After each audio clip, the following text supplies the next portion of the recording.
Ésaïe, chapitre 19. Oracle sur l'Égypte. Voici, l'Éternel est monté sur une nuée rapide, il vient en Égypte. Et les idoles de l'Égypte tremblent devant lui, et le cœur des Égyptiens tombe en défaillance. J'armerai l'Égyptien contre l'Égyptien, et l'on se battra frère contre frère, ami contre ami, ville contre ville, royaume contre royaume. L'esprit de l'Égypte disparaîtra du milieu d'elle, et j'anéantirai son conseil. On consultera les idoles et les enchanteurs, ceux qui évoquent les morts et ceux qui prédisent l'avenir. Et je livrerai l'Égypte entre les mains d'un maître sévère. Un roi cruel dominera sur eux, dit le Seigneur, l'Éternel des armées. Les eaux de la mer tariront, le fleuve deviendra sec et aride.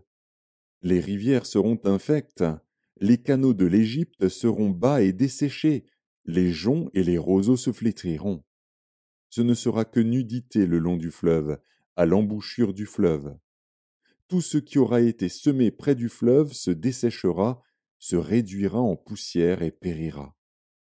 Les pêcheurs gémiront, tous ceux qui jettent l'hameçon dans le fleuve se lamenteront, et ceux qui étendent des filets sur les eaux seront désolés.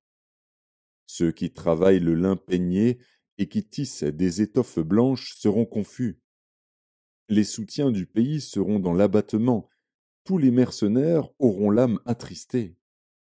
Les princes de Tsoan ne sont que des insensés. Les sages conseillers de Pharaon forment un conseil stupide. Comment osez-vous dire à Pharaon, je suis fils des sages, fils des anciens rois? Où sont-ils donc tes sages? Qu'ils te fassent des révélations et qu'on apprenne ce que l'Éternel des armées a résolu contre l'Égypte. Les princes de Tsoan sont fous, les princes de Noph sont dans l'illusion, les chefs des tribus égarent l'Égypte. L'Éternel a répandu au milieu d'elle un esprit de vertige, pour qu'il fasse chanceler les Égyptiens dans tous leurs actes, comme un homme ivre chancelle en vomissant. Et l'Égypte sera hors d'état de faire ce qu'ont fait la tête et la queue, la branche de palmier et le roseau. En ce jour, l'Égypte sera comme des femmes. Elle tremblera et aura peur, en voyant s'agiter la main de l'Éternel des armées, quand il la lèvera contre elle. Et le pays de Juda sera pour l'Égypte un objet d'effroi. Dès qu'on lui en parlera, elle sera dans l'épouvante, à cause de la résolution prise contre elle par l'Éternel des armées. En ce temps-là, il y aura 5 villes au pays d'Égypte qui parleront la langue de Canaan et qui jureront par l'Éternel des armées. L'une d'elles sera appelée ville de la destruction. En ce même temps, il y aura un autel à l'Éternel au milieu du pays d'Égypte, et sur la frontière un monument à l'Éternel. Ce sera pour l'Éternel des armées un signe et un témoignage dans le pays d'Égypte. Ils crieront à l'Éternel à cause des oppresseurs, et il leur enverra un sauveur et un défenseur pour les délivrer. Et l'Éternel sera connu des Égyptiens, et les Égyptiens connaîtront l'Éternel en ce jour-là. Ils feront des sacrifices et des offrandes, ils feront des vœux à l'Éternel et les accompliront. Ainsi l'Éternel frappera les Égyptiens, il les frappera, mais il les guérira.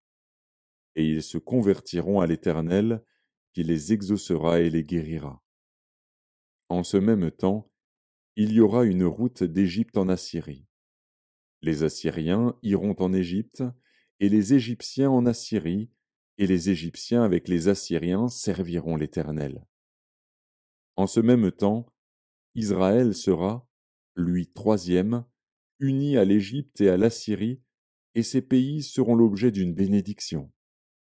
L'Éternel des armées les bénira, en disant, béni soit l'Égypte, mon peuple, et l'Assyrie, œuvre de mes mains, et Israël, mon héritage.